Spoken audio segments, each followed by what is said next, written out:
that negative thought came in right when I stepped on deck, but I knew it would. So if we know it's going to, then we're prepared for it. That's Right. great. There's so many things that are just so good to do, to be part of a protocol and process for these players that literally just stack the odds. And it's like they're given a cheat code that is increasing their odds for success.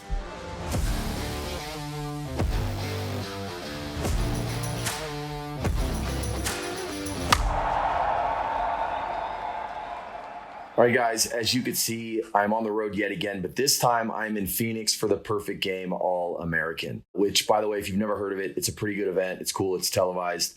So check it out. But today's guest is a former Major League Baseball player turned mental strength coach. And this guy does it for actually athletes of all levels, not just specific levels, not just pro guys, but all levels. His name, you may have heard of him. It is Brandon Geyer. In our time together, Brandon gets really personal about his journey himself and how did he discover the power of the mental game. And just to give you guys some insight, for him, it actually happened in high school. And I think what's interesting about that is we oftentimes think failure at a young age is a bad thing, but in his case, it became valuable fuel for actually his success in the big leagues. We also dive into the importance of developing a strong identity as a player, how he controls the controllables or how he did as a player and how he teaches guys to do that. And then again, he gets specific about the mental tools and routines that he actually teaches players to perform at their highest level consistently. So this episode is important for players because what Brandon provides, guys, is countless pieces of actionable advice that any player can apply to unlock their true potential. So without further ado, I hope you guys enjoy this episode as much as I liked recording it. Here's my episode with the one and only Brandon Geyer. All right, so we are joined today by former Major League player who also is what I would call a mental strength coach.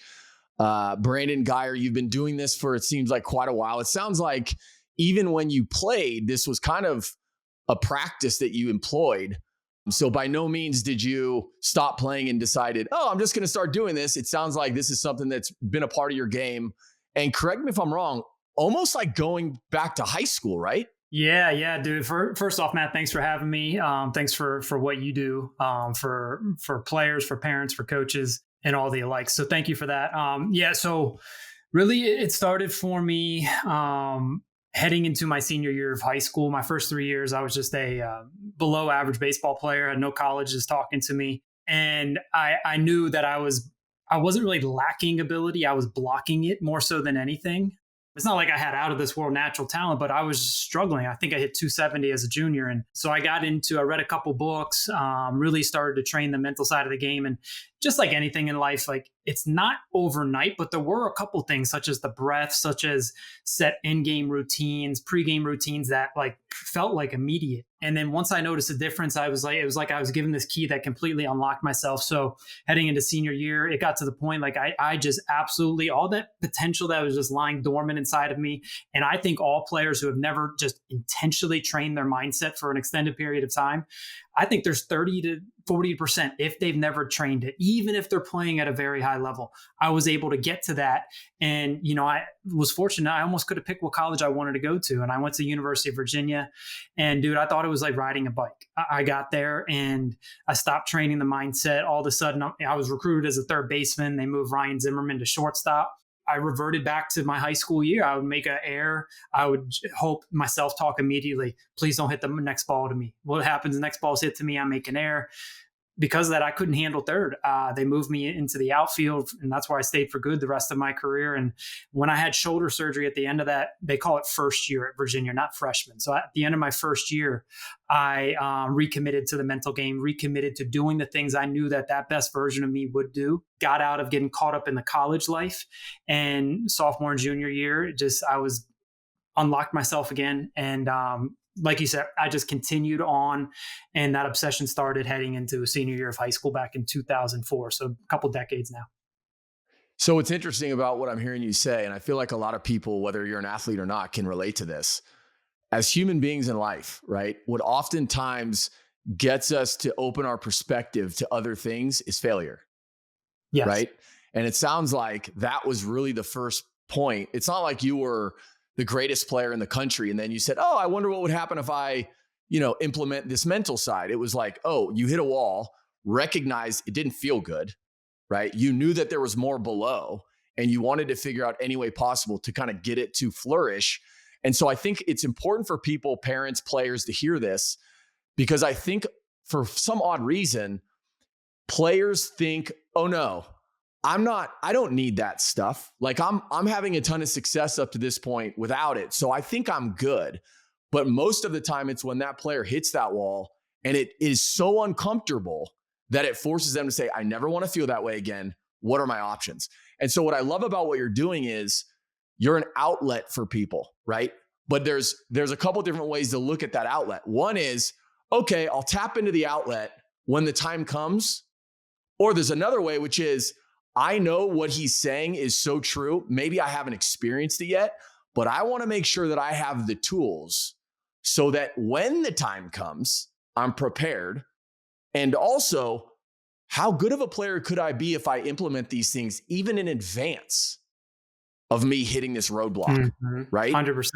So the reason I love this conversation so much too, and it's when we spoke on the phone, I hope you could sense from me, like I love talking about this stuff because again, just human beings in general, right? So much of life is mental and we're creating barriers for ourselves that if we're talking about ultimately a player reaching their highest potential, which I know you care about and I care about, what are those things that players need to focus on and work on? So I kind of want to dive in here. And I guess I got a specific question as we get started, which is, all right, so you obviously played in the major leagues, right? When you got done playing, and I know that was in 2020 for you, was there something, and if there was, what had to happen for you after you got done playing and before you went into this, really with everything you have? Is there a little shift that you had to make to like turn the page from playing to now doing this? Dude, great question. Before I answer that, I was writing down some notes with what you were previously saying. If I could hit on that real quick. Please. Absolutely. Dude, it's not if, it's when. I call them the dragons are coming our way. I have a big sign on my wall. Life's not supposed to be easy. On and off the field, it's not supposed to be easy. It's supposed to be challenging. And 3 things I was taught when I hit my rock bottom. I was training my mindset back in 2009, first year in AA. I'm hitting 180 after 200 at-bats. I'm the first base coach for Ryan Sandberg, who is our manager. I was more first base coach than playing. And thankfully I had a guy, I've been training my mindset and I had a mentor, I had a coach that I called and I had on speed dial. He told me 3 things, Brandon, you'll never be exonerated from 3 things in life: pain, uncertainty, and hard work. There's going to be pain. You're going to have uncertainty of your future, no matter who you are. You have to constantly work hard and be very disciplined to get what you want in life.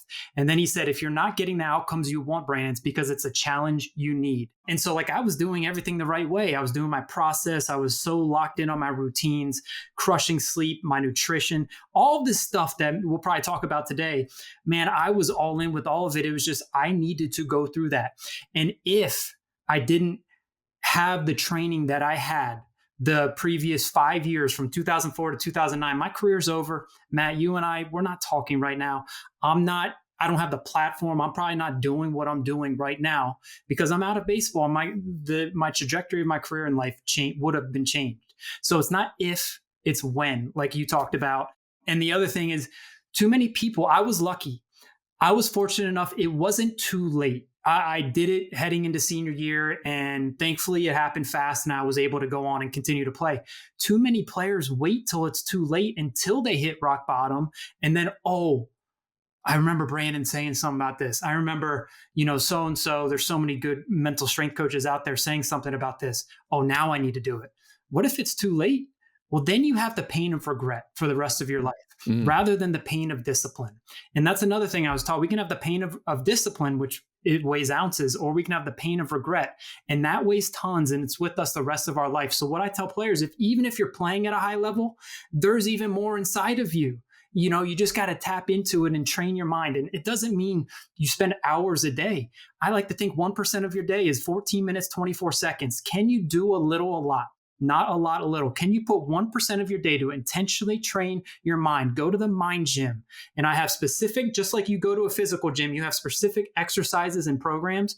Well, I give players specific exercises and programs to go into their mind gym, and they pick their exercise for the day. Before you know it, that 14 minutes and 24 seconds, it's done. And you've gone to the mind gym, you've trained your mind, you got a micro win, you got a little bit better that day. Too many wait till it's too late. So on and off the field, that's just not a good recipe. And that's basically everything that I wrote down that I wanted to hit on what you talked about. Now, to talk about the shift I made. Well, it was an easier shift because during my career, I made a point not to make baseball my entire identity. I was able to separate the two, and I call it major league identities. This is the starting point for every player I work with, whether it's group training, whether it's University of Virginia, whether it was the Angels last year. I don't care what level you're at. This is what it starts with. You understanding who the heck you are at your best and what it is you do that leads to that best version of you showing up. And let's do that stuff more. We got to get this self-awareness, the sense of self. We got to know who we are at our best and what we do, our behaviors, our habits, our actions that lead to that best version showing up. Okay, that's good and all. We got to know who we are at our worst because we all have a lot of good and a lot of bad, vice, virtue, whatever you want to call it. We have it inside of us, the best and worst constantly battling inside of us. Now we have to know who we are at our best and who we are at our worst so we can take control and notice when that worst self is taking over. And I'm kind of getting into the weeds with this, but during my career, I had two identities. Identity on the field. I am the best baseball player I can possibly be. I call it a world-class athlete. I literally name it. And I have players name their identity. And off the field, a world-class person. And that was as a father to 3 kids, a husband to my wife, so on and so on. And so when the game was over, I was able to separate who I was and what I did. And so then when I retired, my whole self-worth wasn't all as a baseball player. So it was such an easy transition. Because I was taught this and because I did it during my career, I feel like I had an easier transition than a lot from the game because baseball was not who I was entirely. I was able to separate the two. And now for players, when we work together, that's what I start with. Who are you at your best on the field? Let's name it. I'm not going to say a name, but a guy with the Angels last year on the field, best player to ever play. Off the field, greatest human being possible. And then we determine the behaviors that leads to that version of you showing up. And then we just flip the switch. We change our clothes. I know I'm going on and on, dude. Matt, I could talk about this. No, this is all I could talk about this forever. We're going in our street clothes to the game. We do our champion journaling pregame. You change your clothes, you change your identity. You go from that off the field identity, you do your journaling, you put your uniform on or your practice gear on for BP. You're changing your identity to the best version of you on the field. After the game, rinse and repeat. Shower well, good or bad. Learn what you can from it. Post-game journaling. You put your street clothes on. You go see your family or whatever it is. You're flipping that switch into that best version of you off the field. I'm telling you, this is what leads to players just being able to play and live free and loose on a consistent basis. And long answer to your short question of how I was able to make that transition, when I retired in 2020. No, listen, man, that was all fantastic to hear. If anybody's listened to this podcast before, they know that my intention with every podcast is very simple. I want to give these parents and these players actionable steps to take. You've already given us a ton of different things to focus on. And what you just brought up is so interesting to me for a lot of different reasons. Number one, I think we've both seen firsthand how players don't do what you're describing. They get to the end of their career and they've lost their identity. Their whole life has been baseball. And now they're supposed to find a job. Like, what do you mean? They have no sense of self-worth, right?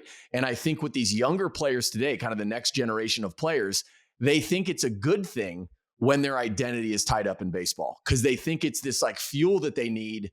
They want to convince themselves they're this thing, which again, you have to look. And I think what I'm hearing you say, if I just can compartmentalize it for a moment, is as a player, you were always curious, right? You got curious in high school and the curiosity was, I know I can be better. I wonder how much better I can be. And what does that look like to create that version of myself? You then got curious and you said, I need to separate my identity. I love what you're saying because this is a game of failure, as we all know. Anybody who's played baseball knows that. But for some odd reason, players seek perfection and they almost subconsciously think it's attainable. So they go into this, I'm just talking about for a second. Let's say a kid in high school. They go to an event, they show up, they go 0 for 4 with 4 strikeouts the very first game. And now it's, The people in the stands, whether it's the scouts, the coaches, my family, these other players, I wanted to show up here and I wanted to show them that I was one of the best kids here. What does my 0 for 4 now say about who I am?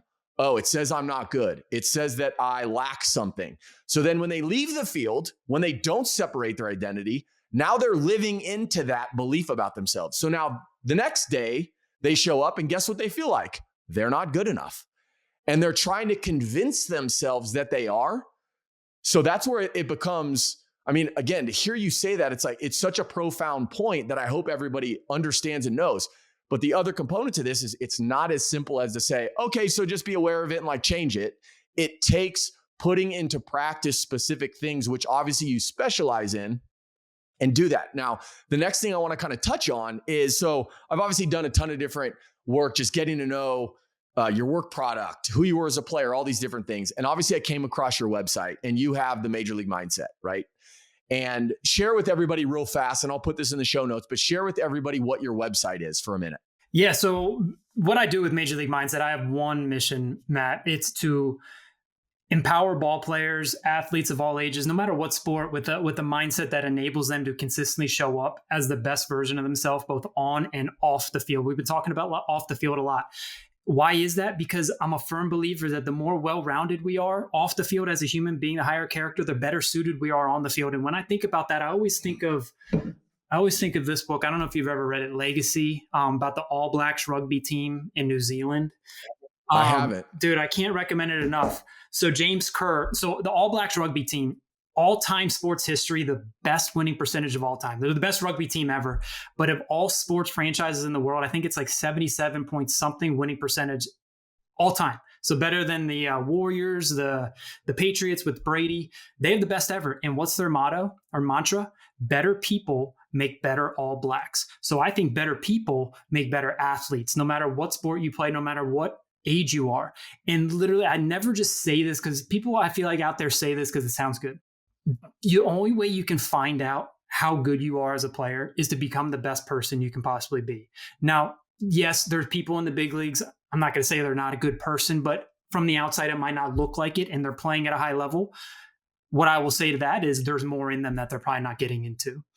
So we have to become the best version of us as a human being if we want to find out how good we can be as a player. And the same mindset, the same strong identity and sense of self, the same self-image, the same set routines that will drastically skyrocket players and human beings' well-being off the field, no matter what profession or anything they're doing. It's the same mindset, the same strong identity, the same set routines that will literally skyrocket their performance on the field. Why? Because it leads to them enjoying themselves, enjoying the process, having more fun, and playing free and loose. And if I'm in, town speaking with a team or players, I ask, who plays better? When you're having more fun, when you're playing free and loose, when you are just full of confidence and you can bounce back from mistakes fast, full of confidence. Obviously, everyone raises their hand saying, yeah, I'm better when I do that.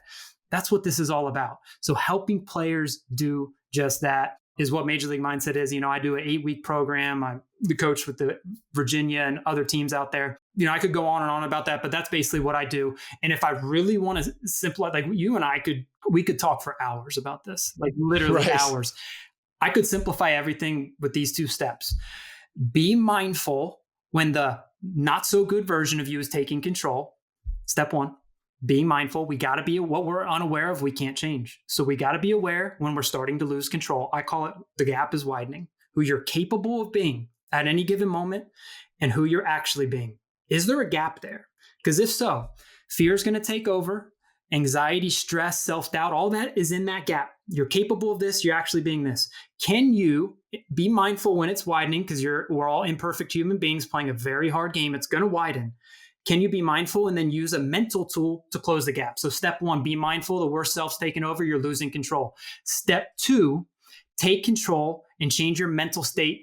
Not next at bat, not next inning, not next game, next pitch. This moment, close the gap. Use a mental tool to do it. So be mindful, use a tool to change your mental state. They change their state, they change their fate. I think that's the mental game 101. Notice when you're losing control, do something to take control. The best of the best, and you know this, dude, are just in control the most. They take control of their thoughts, their breath, their self-talk, their focus. When they have full control of that, they control their mind. And when their mind is controlled, then their body is controlled. I remember hearing a quote from Dr. Nate Zinsser. He wrote a great book called The Confident Mind. He says, your body does what your brain is full of. So if our brain is full of good thoughts, if our brain's in total control, well, we're going to be free and loose, and we're going to allow our body to get to the positions that it needs to get to on a consistent basis. And everything we're talking about today, it doesn't guarantee success. It guarantees, though, that you're putting yourself in the best position to be successful, no matter what you're doing on or off the field. So let's talk specifically about, okay, so I'm a player, I'm in the big leagues, or even, I mean, for the people listening, I'm a player and I'm in travel ball, right? And I'm playing in the perfect game, All-American game. Scouts are there, scouting directors are there. Everybody's watching on TV from back home. And I go up to the plate, my first at bat, and, I have this negative thought, right? It's like, and not intentional, by the way. All of a sudden, this thought comes up, which is, I hope I don't strike out. What would help that player in that moment who has this negative thought pop up that he can employ to get him back to being empowered? Dude, that's a great question, because it's going to happen. No matter how mentally strong you are, we're all human beings. We're going to have those thoughts. It's first know that that's normal. When we as athletes or human beings are stepping out of our comfort zone and we're about to do something that has high stakes, that's very important to us, it's almost inevitable. It's very predictable that I know I say it a lot, that worst self inside of us, that self-doubt, that fearful, that anxious version of us is going to try to take control. So it's first recognizing it and then using a tool. A tool I think the MVP of everything is our breath. So right away, go into your breath. That's why I wore this wristband when I played. I had James Mims Bands who makes these. He said, Brandon, what do you want stitched in it? Before James finished that question, I said, breathe, because it's the MVP of everything. I can go more into that later, but the breath, having specific mantras and affirmations you say is absolutely huge. And like I hand out this mantra wristband.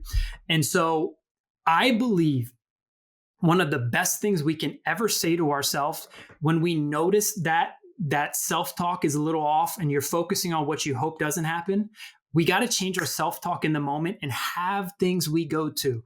One of my favorite tools is saying, the wristband I'm wearing, saying, bring it on. When we're out of our comfort zone, it's all about how we perceive it. If we look at it like, oh no, this is the bad thing. Why am I nervous right now? Oh God, I hope I don't fail. I don't want to look bad. Well, then that's what we're going to be focused on. And there's a good chance that stuff's going to happen. But if we perceive it as, oh, thank you, body. You're giving me the energy to help me perform. I'm not nervous. I am excited. Thank you for giving me the energy. This is what I train for. Bring it on. I train for all this. I'm anti-fragile. I can handle anything the game of baseball or life throws at me and actively benefit from it. That's truly what it's all about. So I think having self-talk, changing self-talk, having set like affirmations that players say, that hands down is what changes everything, because it's our self-talk that directs our focus to what we want to happen or what we hope doesn't happen. So doing that right away. And then another tool I like to give players, I could go through all the tools. One of the tools is a flip the switch routine, where you're about to, and literally I did this when I was facing Chapman in Game 7, bottom of the 8th of the World Series. We're going to talk about that. Yeah, so stepping out of the dugout immediately. Dude, I know millions are watching. Well, hold on. Set the stage for everybody who doesn't remember. I remember watching this, but set the stage so they have a sense of like, okay, it wasn't just the World Series, right? It was a heat of the moment. Or go ahead. Yeah. So it's Game 7. It's series is tied 3-3. Bottom of the 8th, we're down, I believe, three at the time. 2 outs. Jose Ramirez just hit a single. But let me rewind. When I get on deck in this situation, my heart is racing, but I knew it would. It was very predictable. Like I said earlier, in those big moments, that's going to happen. But immediately I went to my tools. I went what I trained. Thank you, body. Thank you for giving me this energy to perform right now. When I'm on deck, I act like I'm in the box. So I look at the third base coach. I do my pre-pitch routine, which is something we can talk about later if you want to. I get in the box as he's pitching. I'm actually doing everything just like I would have, like I'm in the box. As I'm walking to the plate, after Jose Ramirez gets a single, I'm holding the barrel of the bat with my hand, big presence, big body language. I want Chapman, I want David Ross to notice and feel my presence up there. And I'm basically saying, bring it on, Chapman. This is what I trained for. And what I'm doing right there is intentionally feeding the best inside of me. And I named it: the best is a lion, the worst is a sheep. I have a big lion tattoo on my back. That was just always powerful as my alter ego. And so I would, like Kobe Bryant and the Black Mamba, I would feed the lion and starve the sheep. So I'm doing that with my self-talk, bring it on, Chapman. This is what I trained for. Get down 1-2, continue to step out, do my pre-pitch routine, work it back to 3-2. And so my pre-pitch routine, my final thought was, against most pitchers, and that at bat was line drive right center field. And like Derek Jeter says, the last thing we think is the first thing we do. So with the pre-pitch routine, this is an absolutely top 3 tool without a doubt in the mental game. We always want to end with what we want to execute, what we want to happen, not what we hope doesn't happen. Easily, I could have been up there, oh God, don't strike out, just put it in play. That's not empowering. No, bring it, Chapman. I'm crushing a line drive right here, right center field. So taking control of that, I did that. Ended up, it doesn't always happen that way. I'd still be playing if it guaranteed stuff, did guarantee results. But hit a line drive, and then Rajai Davis next at bat hit a home run to tie it in the bottom of the 8th. It wasn't meant to be, but yeah, that's kind of what I did in those moments. Like I said, like you in your question, you have that negative thought come in. That negative thought came in right when I stepped on deck, but I knew it would. So if we know it's going to, then we're prepared for it. That's great. And even way before the game, dude, crushing my sleep every night leading up to it, doing visualization. There's so many things that are just so good to do, to be part of a protocol and process for these players that literally just stack the odds. And it's like they're given a cheat code that is increasing their odds for success. So I just had a conversation with one of our kids we're advising, and he was having a hard time and was frustrated about some things, wasn't happy with how he performed in an event that, was a national event and a lot of people were there. And so we literally just broke it down. And I asked him, I said, what gives you confidence?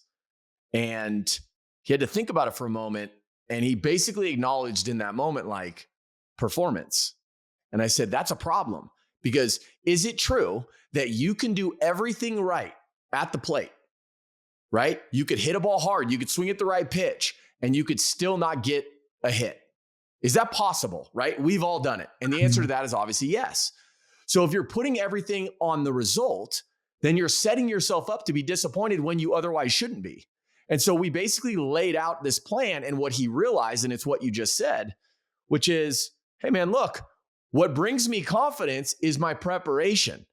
So now in those moments before these events, I can go back and I can look at my schedule and I can see, oh man, I just did all of this stuff. I am built for this. And so to now take your point to the player, the hypothetical situation I shared where the player all of a sudden, because I want to tie this in for everybody, the player is walking up to the plate in the perfect game, All-American game, and all of a sudden this thought comes up, which is don't strike out. What I'm hearing you say is, okay, recognize that. Thank you, right? Experiencing like, oh, my body just signaled to me, thank you, right? It's taking a breath and it's saying, again, a mantra for you, it's bring it on, right? And then it's telling yourself, like you said, what is the thing that you want to execute on? Let that be your last thought. So as you step in the box, I'm going to hit the ball off the pitcher's head or whatever it is, right? That is an actionable thing that these players can change and adjust. But what I do want everybody to realize is those things only happen through practice, just like taking ground balls, just like hitting in the cage. It requires work. And I think what people do is they read a book and they're like, okay, I got the thing. I drank the Kool-Aid. I have it. Now let me go just do it. And like you, when you went to UVA, it's like, oh, wait a minute. This needs to be a practice, just like my time in the gym, just like my time in the cage. I need to implement this as much, if not more, than all these other things. It needs to be trained intentionally and like in a structured way. And it's pretty easy to do. But that the reason players don't do it is they've never been taught how to. Maybe they read a book, like you said, but then they stop doing it. They don't feel like it, or they don't feel like they have the time to do it. We already talked about just 1% of your day, 14 minutes, 24 seconds. Or, a lot of players, man, they're stuck in a fixed mindset. They believe that the mental toughness, the focus, the discipline, the confidence that they're born with, they believe, man, this is just who I am. It's set in stone. I can't do anything.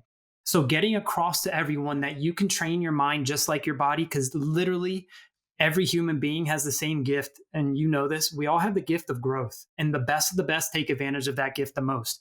And when it is trained intentionally, they chip away at what's in the way. And that's what we all have, the masterpiece inside of us. Every human being has it. It's just a matter, are we doing what we need to do to get to it? Are we chipping away at what's in the way to get to that masterpiece? And I believe for ball players, the 4 things in the way, without a doubt, it's fear of failures, number 1. Number 2, inability to handle adversity. Number 3, lack of routines. And number 4, lack of self-discipline. So giving them all of the tools and routines needed to, and mindset needed to fail forward and become great at failing, then they chip away at what's in the way. And, it doesn't happen by just reading a book. It has to be trained, but it's not like you have to spend hours a day. And then to hit on, I wrote a couple notes down. You talked about the confidence. That's the majority of players. I was guilty of this, early on in my career. And if I wasn't careful, I got guilty of it again. We rely on results for confidence. And like you said, man, we can do everything right. We can still line out. As a pitcher, we can give up a blooper. As a catcher, we can make a great throw, but the shortstop drops it. There's so much out of our control that we just need to be so obsessed and just ruthless with the controllables. And a mantra for that can really help, and a lot of players write it under their hat, is they write EOE, and that stands for execution over expectations. And what that means is, too many players go in with these expectations. I got to have a good game, especially at the perfect game, All-American game. I got to show them who I am so I can get a D1 offer or get drafted. I got to do this or do that. The only thing you should expect heading into competition is for yourself to execute what's 100% in your control. That's what execution over expectations means. And when players do that, well, what happens? Fear that I just told you is the number one thing that holds players back. That starts to melt away. Pre-game and in-game anxiety starts to melt away. They're more confident, they have more fun, and they really have this true win or learn mindset. And because of that, they can play free and loose. And dude, those first 3 years in high school, without a doubt, I like to call it a perfectionist. You mentioned that earlier. I was a perfectionist with a fixed mindset and no identity. And there's of course, that's why I struggled those first 3 years, because I was a perfectionist, fixed mindset, no identity. So helping chip away at those things. And once I learned from the great, he's a positive psychologist. His name's Tal Ben-Shahar. He has it. He calls, you can be a perfectionist or you can be the opposite and be an optimalist. So a perfectionist has very high standards and thinks that they should never fall short of those standards. The optimalist has the same very high standards, but they know at times they're going to fall short. And they know it doesn't mean something's wrong with them. They know it's just because that's how the game is, that's how life is. And then they win or learn it, and they use it all as fuel. So execution over expectations, another great tool. And then when it comes to confidence, Matt, and please stop me if you want to go on to something. No, this is great. I mean, I have so many places I want to take this, but please keep going. So when it comes to confidence, it's huge for us all to know what confidence really means. So it comes from the Latin word confidere, which means intense trust. But it's not what I used to think it was when I struggled. Not an intense trust that, oh man, I work hard, I outwork everybody, I follow my routines and my process, so everything's going to go perfect. No, it's an intense trust that you have in yourself, that you have what it takes to handle anything that comes your way. But that kind of intense trust, no matter what we're doing in life, has to be earned. And the only way we earn that kind of intense trust in ourselves, it's 7 letters, DWYSYWD. Do what you say you will do. So like any relationship anyone listening has out there, it can be with anyone in life. If they say they're going to do something and consistently they don't do it, do you trust them? No, you're losing trust in them. Well, and go a step further too. The person who is saying they're going to do something and they ultimately don't do it, subconsciously they start they start losing confidence in As they themselves. should. I'm not the guy that does the thing that he says he's going to And they do. should. And we talk about this a lot with players, because what are you committed to? Right. Mm-hmm. And it's holding them to that commitment. Mm-hmm. I didn't want to cut you off, but I just wanted You're to so add that. spot on. And I always like to bring it to what you just said. Okay, we're talking about other relationships. What about the most important relationship? The relationship with you and that best version of you that's inside of you. You're losing trust in yourself if you say you're going to have your routines and commit to them. If you say you're going to eat well and prioritize sleep and approach sleep like it's a sport. If you say you're going to control the controllables. If you say you're going to train your mind 1% of the day and meditate in this, you say you're going to do it, but in the moment you don't feel like it, so you don't do it. Well, you're losing trust. I like to call it, we have a bank account. We're either making deposits or withdrawals in our choice points. We all have hundreds of them throughout the day. Oh, I said I'm going to do this. I get in the cold tub, which I'm going to do this right after here. If I don't do it, I'm making a withdrawal. I'm losing a little sliver of trust, which in the moment, it might not sound like a lot, but you add those up, the compound effect is real, and then it affects you and your confidence. But if you do the things that you know are best for you consistently, especially when you don't feel like doing them, you're making deposits into that trust account, that confidence, psychological bank account. Before you know it, you're a psychological billionaire. And before you know it, you have this intense trust and you don't rely on results for confidence. But yes, of course, results make you feel more confident. It's just that intense trust will lead to more results and then will take your confidence to a whole nother level. So you said there was a lot of nuggets sprinkled in there that you just gave. But if we go back, I don't know, it was probably 3-4 minutes ago, you said the win or learn mindset. So I want everybody to just be aware of that. He said win or learn, not win or lose. And I'm wondering, are you familiar with, there's a book out there. I cannot remember the author off the top of my head. There's actually a group of authors that wrote it. It's called The 3 Laws of Performance. Heard of it. I have not read it. So the 3 laws of performance, I'll give you the first 2. The first one is people don't act based on how the world is. They act based on how the world occurs to them, right? And I think people, so to sum this up for people approach life, and in this, just for baseball players, people approach the game and they say, okay, this game is fact. Whatever is being told to me is fact. This is happening. When in reality, no, it's perspective. How are you perceiving what's happening? Is it good? Is it bad? But then the second law, which again, to your point, the win or learn mindset, is what ultimately creates how the world occurs to people is based on their language. Right? So if I say this is empowering, then whatever I just learned will undoubtedly feel like, oh, that was a good thing that happened. Maybe it wasn't comfortable, but I am better for it. If I say, oh, that sucked, that's the worst thing that ever happened to me. I'm never going to get to the big leagues. I'm never going to get back to the big leagues. I'm never going to get drafted. Well, undoubtedly, then that's your reality that you're creating. And so you said win or learn mindset, and people may have just like casually just didn't even hear you say it. And that it was so important when I heard it, because I'm like, that is an example of, if you have that mindset, that win or learn mindset, you're either winning or you're learning. You're not losing. Mm-hmm. Right? 100,000%. And what you were just talking about makes me think of the Henry Ford quote: whether you think you can or think you can't, you're right. So you're right. That what you said, man, our self-talk, what we're saying to ourselves matters big time. So, I learned this a while ago. We should listen to ourselves less, talk to ourselves more. I think it's like 74% of our thoughts are negative. Just how humans are wired from way back in the day. We had to think negative to survive. We don't have to think that way anymore. So if we don't take control, most of our thoughts are going to be negative, especially when we're out of our comfort zone, doing something challenging, battling our dragons. So that's why a win or learn mindset, heading not just before competition, what it does to melt away anxiety. Because, dude, I played this game. If you're not careful, there's a lot of anxiety and fear, especially at the highest level, all the time. If it's win or learn, though, that melts away, because you're going to go in, you're going to win. And what I tell players, man, if you win, you celebrate. You be proud of yourself and say 3 words: that's like me. Build up your self-image. Our self-image controls us. We will never outperform a poor self-image. So everything we do throughout the day, it registers. We're either building our self-image or lowering it. So our self-image, really our identity, our sense of self, we want to bring that and make it as powerful and positive as possible. So we have success. Boom. Okay, great. Celebrate. That's like me. LFG, whatever you want to do, like celebrate. Then you have to know inevitably you're going to fall short. You're going to make a mistake. You're an imperfect human like all of us playing a very hard game. So when you do, then it's the other three words. That's not me. What that doing is protecting the self-image so you don't continue to beat yourself up.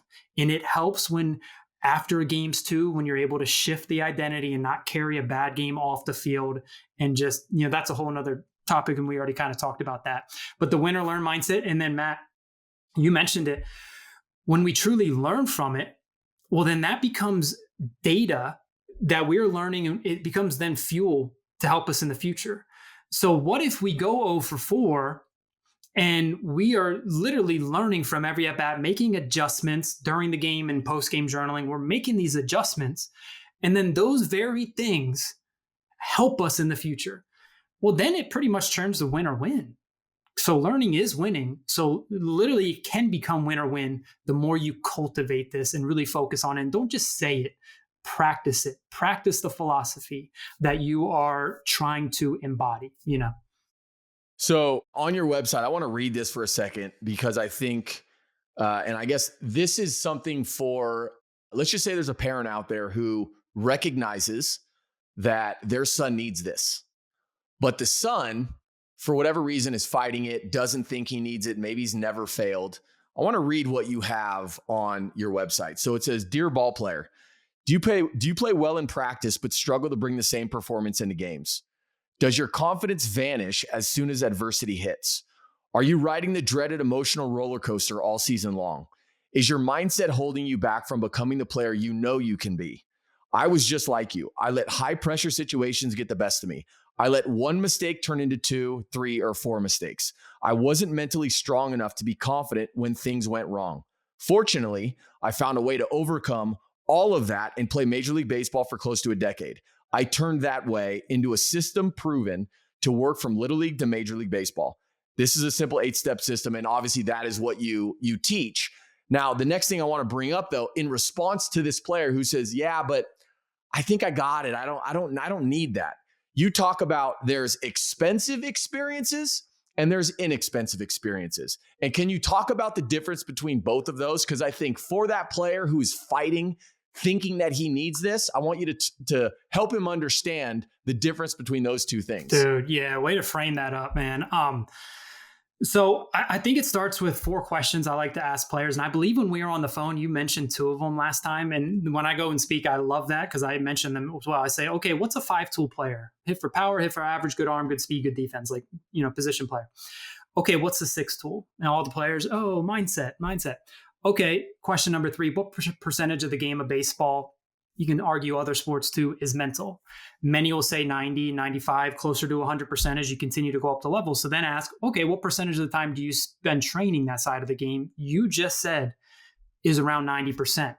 Many people, it's 0 to 5%. So then I get into a story. I tell them a story of a player 1 and player 2. And so player 1, crazy natural ability. We've seen players like this, but very weak mindset. Fear holds him back.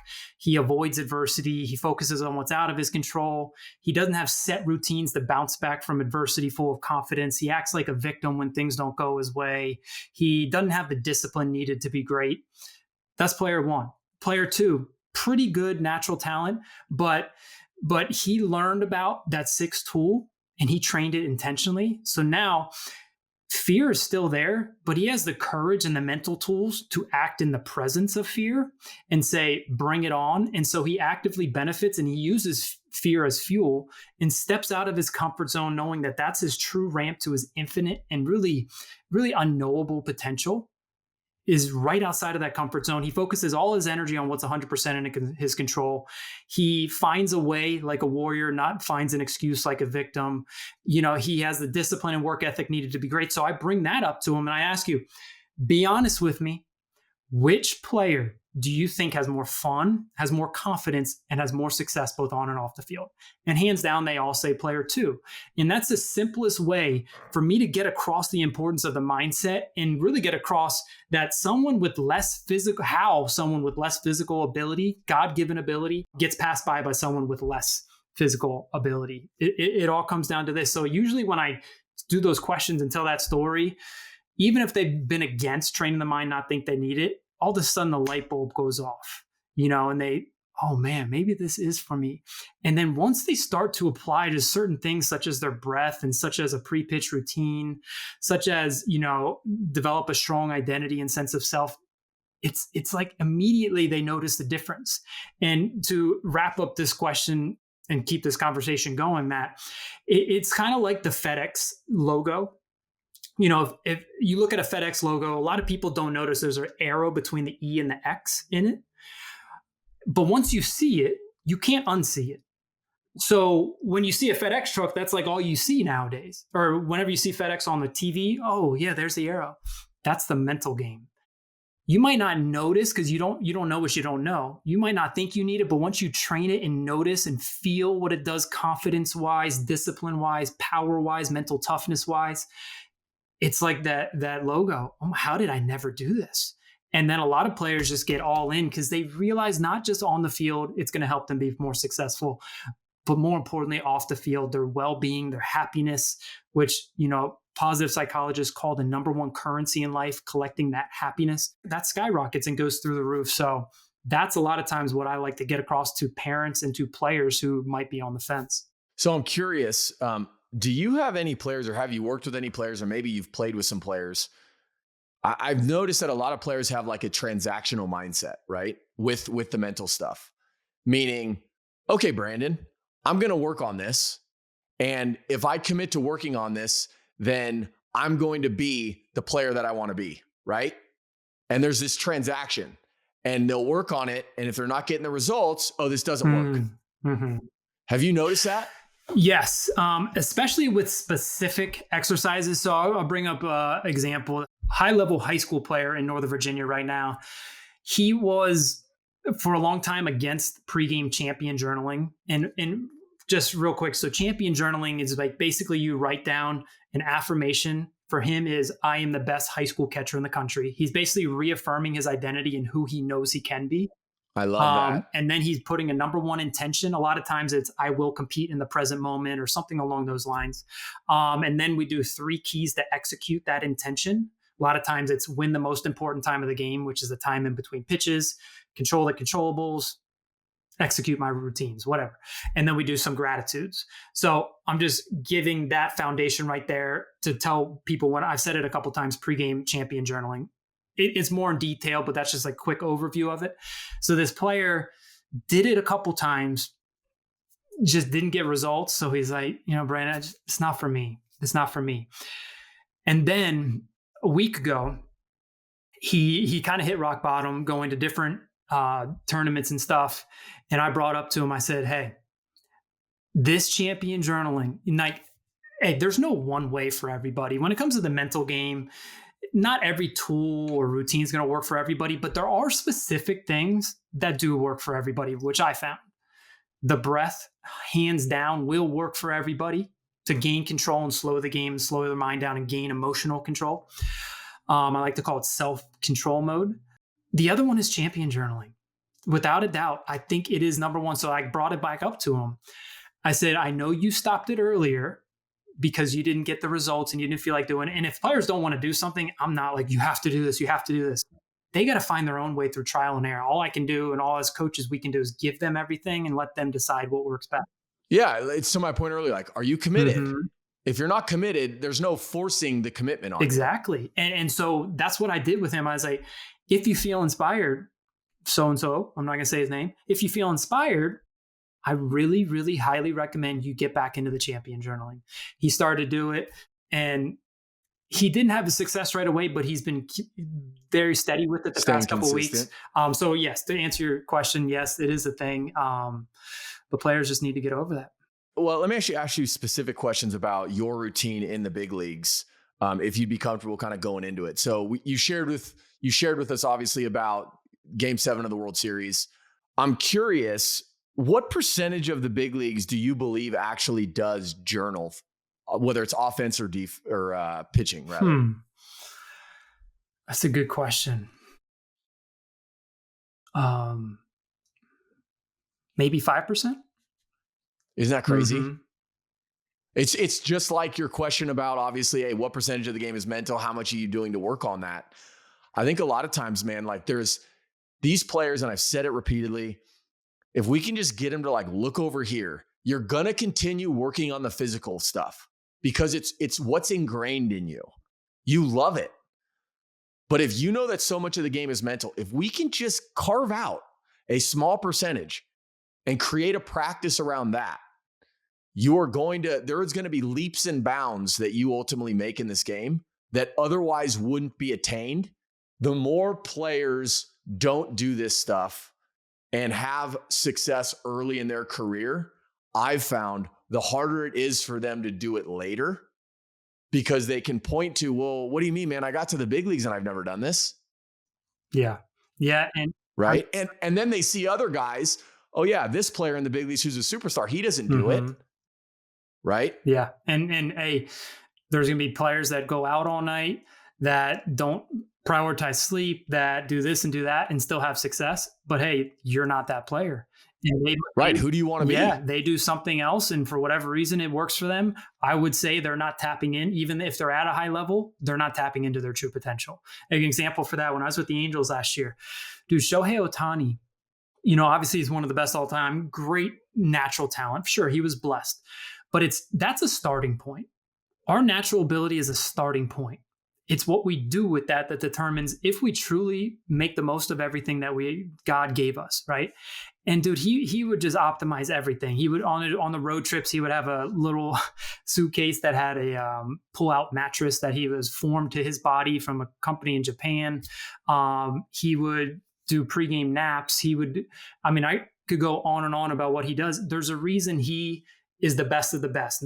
He combined his physical ability with going all in with the mental game. So even if someone out there at the big league level or whatever level having crazy, really good success, there's more in the tank and you just don't know it. So it's a fact. Hey, have you ever heard of NLP? Neuro Linguistic Programming? No, I haven't. So totally random. I read this book a while ago, and some players have done it and they've said that it's worked, but I'll paint the picture for you. So let's just say you're a player, and this isn't like middle of the game type stuff you're necessarily doing, but it's like, okay, after a game, I'm really struggling and I got a lot of like anxiety or anxiousness around how I've been performing recently. I'm afraid the team's going to send me down. I'm in the big leagues. They're going to send me down. And so you sense this like anxiousness inside. NLP, they have all these different practices, but basically one of them is like, if you close your eyes and you try to describe the direction that you feel that the anxiousness is moving in your body, most people can say it's moving in this certain direction. And let's just, for argument's sake, say that you can feel it moving like clockwise in your body, right? So it's moving this way. This practice is like, if you can just picture stopping it moving that way and have it go the reverse way, it automatically goes away. Wow. And so it's wild. And like, so I read this and I was like, hold on, what? This sounds crazy. And so sure enough, I was anxious about something, I don't know, a week later, and I remembered it. And so I did it and it actually worked. Really? So again, this isn't to say, because this is just some random thing. I was just curious if you've ever heard of it, but it was something that I remember in the moment. So to take it a step further, I had like mentioned it to some of the players when they were like describing to me, yeah, man, they're just struggling with like just being nervous and anxious. And I do think there could be a world in which there's a practice like maybe in between innings if you're trying to like, slow this down. But I would love to get your opinion maybe next time we talk, if you look into it at all. Mm-hmm. When I did it to myself, it was fascinating. And I thought, oh, this is wild. But that's neither here nor there. Dude, that sounds really interesting. I want to definitely look into that. But one thing you said, you used the word remember. We can learn all this stuff. And this is what happens with players when they start to train the mental side of the game. We can learn it all this stuff, but then they forget to use the tools when it matters most, such as, oh, it's a big moment. Man, the first thing that goes in those big moments, any part of the game or anything in life, is our breath. And if we don't have AOB, if we don't have awareness of breath, we start to breathe shallow, the game speeds up, we lose concentration, our heart rate speeds up, and all of a sudden we're tense and tight, no matter what we're doing, hitting, pitching, or on defense. So what you said, that's a huge thing, is just remember, we have to remember. And that's why giving players like, why I wore the wristband as a constant reminder to me. And doing something physical, I would always touch it as a reminder. I give away focal point stickers to players that say breathe on it. So when they hold up their bat, they remember to breathe. I have them draw reset buttons in their hat. These are all just reminders and triggers and cues and prompts for us to remember to use the things that we're training in competition. Because if we're not careful enough, we forget to do the very thing we train. So I just wanted to hit on that when you said remember. Yeah. No, that's great. I want to give these families some actionable steps, and I feel like you've given us a ton, but I want to I guess not simplify it, but just kind of draw everybody's attention maybe to the couple things that you think should be where most people start. I hope everybody, when they hear this interview, goes to your website and actually looks into you more and really considers potentially doing this 8-week course. But is there one or two things that you feel like, look, the start should be here? If we can just start with this, then we're getting, the boulder starting to move down the hill, so to speak. Mm-hmm. Sure. Yeah. What would those things be? Yeah. That's what the whole point of everything I do is keep things simple. If you overcomplicate this right away, players are not going to want to do it and they're not going to get a lot out of it. So the very first thing, it's something we've all heard, control the controllables. It's basic, but basics are best. And it's either what propels players to new levels or holds them back more than anything. And really, we have to realize that we don't control. It's kind of like Stoic philosophy, which I'm very, very much into. We don't control what happens to us, but we always control our response. And that's called responsibility. So you players out there just focusing all your energy on what is 100% in your control. I created an acronym to help players remember that, REAP, REAP. And I picked that, Matt, because you reap the benefits. More fun, more confidence, less pressure, less stress, less fear, less anxiety, and they're playing free and loose if they're all in and obsessed with the controllables. So REAP, R, your responses, E, your effort, your energy, your emotions, A, your actions, your appearance, meaning your big body language. P, your perspective, which I think is everything. Your positive self-talk, your present moment focus, how you practice. That's all 100% in our control. To start with the mental game, be so ruthless with that stuff and let go of everything else. Because what players tend to think about, whether umpires for sure, but I think number one, are the thoughts, opinions, and decisions of other people. And because of their thinking about that and worried about that, it brings tension, it brings fear, it brings anxiety. And they're worried about the future, or they're upset about the past. What can you do to put yourself in the present moment so you can compete with all you have, this game, but more importantly, this pitch right now? So, Matt, it's all control the controllables. I think start there. And the other thing is, we talked about it already, self-awareness. You got to know yourself to control yourself, and you got to control yourself to control your performance. So a lot of players out there, they let things happen by chance because they don't know who they are at their best, and they don't know what the best version of them does on a consistent basis that leads to that version showing up. So once they realize that, well, then they'll know when they're losing control and that worst self is starting to take control. And then you have a tool, a flip the switch routine, a reset routine, whatever it is, to come back to that best version of you and do the things that best version of you does. So just to wrap it up, control the controllables, self-awareness, strong identity is a great place to start. As much as these players need this, I feel like, again, everybody could utilize, Sure. Number one, the energy that you bring, right? That's contagious. So well done. How can people find you on social media? Just my name. You type in my name, Brandon Geyer. You'll be able to find it. You mentioned my website, brandongeyer.com. And yeah. You also have a ton of free content on your social media as well. So I definitely would encourage everybody, if they're listening and they like what you're saying, to follow and you. Also, I have a daily podcast, just 2 to 5 minute episodes. If you want to check that out, Major League Mindset podcast as well.